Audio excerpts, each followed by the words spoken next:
Former Ferris High School assistant principal is preparing to plead guilty to charges he molested a teenage boy.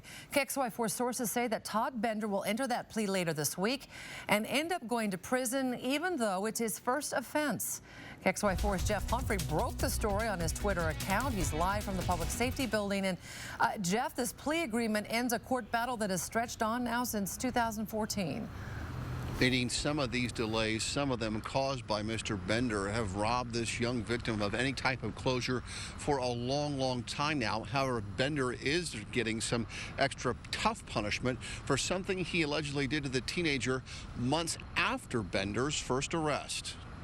Organizing 2,000 kids to get off of our campus and get prepared to move down to the Spokane Arena. The allegations back in November of 2014 shocked Spokane's education community. A highly respected vice principal, ironically in charge of Ferris High's campus security, accused of molesting a non-student. When we were notified by the police department of this particular case, we moved within the hour, 2 hours, to remove the individual from the site. Detectives say the alleged victim was a family friend. The first incident happened in Bender's Indian Trail area home. Police claim Bender had given the boy beer and offered to let the victim spend the night so his parents wouldn't know he had been drinking. The then 14-year-old was awakened by Bender's hand on his private parts.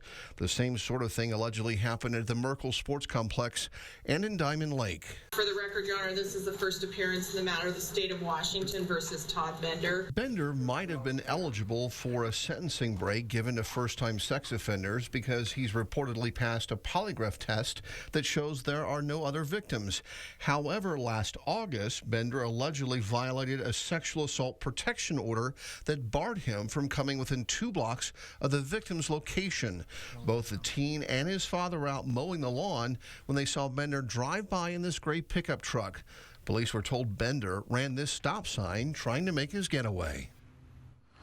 And Nadine, up to that point, prosecutors may have been considering allowing Bender to plead guilty under the sex offender sentencing alternative. However, because Bender allegedly violated that sexual assault protection order, prosecutors now want a punishment measured in years instead of months. So, Jeff, where is Bender now? Well, he is in our jail and has been there since last August. He knew that he was going to have to serve time on this, and he was hoping that he would qualify for the SOSA deal, which would have amounted to about 12 months behind bars. He was hoping he'd get SOSA and he'd be out by August. However, prosecutors took that SOSA opportunity off the table when Bender allegedly violated that no contact order. When they say no contact, apparently they mean no contact with the alleged victim. We're going to be here in court, let you know what happens coming up here on Thursday. Reporting live at Spokane Superior Court, Jeff Humphrey, KXLY4.